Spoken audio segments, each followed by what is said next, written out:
My name's Rei. I'm 24 years old, and I live every day in excruciating pain. It's not because I got into an accident or injured myself or anything. I was just born this way. I have a chronic pain disease called Ehlers Danlos syndrome. It's a connective tissue disorder that's caused by a defect in the way my body produces collagen. If you don't know, collagen is the stuff that, basically holds your entire body together. Without that, you get loose, unstable joints, severe bruising, heart disease, flat feet and painful walking, velvety smooth skin that stretches, tears, and is painful to touch, severe headaches, low muscle tone, severe muscle weakness, and chronic widespread pain. There is no cure, and the treatment is supportive at best. I was diagnosed pretty young. When I was really little, my parents kept having to rush me to the emergency room because my joints would become dislocated at, the slightest touch. I would just be playing with my brothers, and then suddenly there was a crack and a blinding pain, and then I couldn't move my arms anymore. I would scream and cry and scream some more, partially out of pain and partially because it was terrifying. It happened so often that the hospital called child services on my parents because they thought I was being abused when really it was just my disease. It wasn't until years later when my little brother, Benjamin, died suddenly from heart complications that we were sent to a geneticist, and that's when they found it. Not only was I diagnosed with Ehlers Danlos syndrome type 3, but they found that I had a hole in my heart, and if I didn't have heart surgery, I wouldn't live long. I was scheduled for emergency heart surgery, and the rest is a blur. Doctors, surgeries, hospital visits, medicines, and pain, and maybe it's because it all happened so fast, or maybe it's just because I want to forget. The best way I can describe what Ehlers Danlos is like, it's kind of like being a doll. A doll whose stitches are slowly coming undone, and then the doll just kind of falls apart.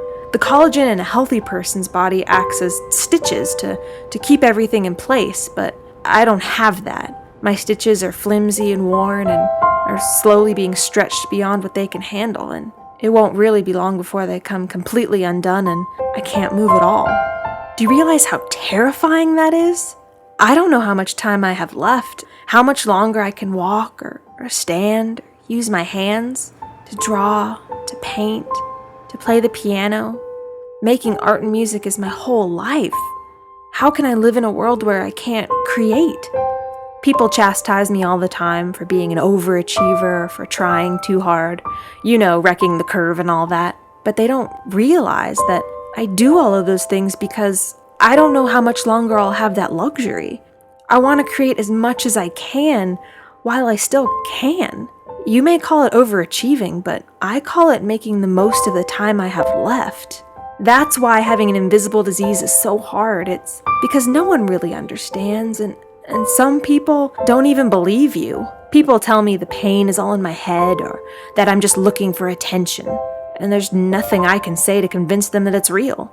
Ehlers Danlos, like most other chronic pain diseases, is invisible. I don't look sick, so it's easy for people to assume a lot about me, and believe me, they're very open about letting me know exactly what they think about it. If I sit out of a physical activity so that I don't dislocate anything, I'm labeled lazy and antisocial. If I use my handicap parking pass because walking feels like being stabbed by 1,000 knives, I'm labeled selfish and rude. If I use my cane, I'm labeled insensitive and cold. Sometimes it feels like there's just really no winning.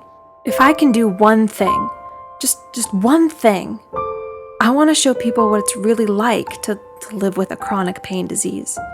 What it's like to have an invisible sickness that consumes every part of your life, and yet no one believes that you have it. It takes a lot of strength to get up every day and keep going, even when it hurts to breathe or move or blink. For us, the people like me, the silent sufferers, the ones that no one believes, the ones who will live and die with invisible diseases, no one will ever truly understand what we go through, but maybe, just maybe, we can make people more aware. Maybe my story will help someone understand what we go through. Maybe I can make a difference with everything I do, with everything I create. Maybe I can be the voice for every sufferer who couldn't speak. And maybe I can help just one person understand. We don't look sick, but we rise above incredible pain and adversity. We don't look sick, but we've seen more suffering in our short lives than we ever should have. You may think we're weak, but we're stronger than you'll ever know.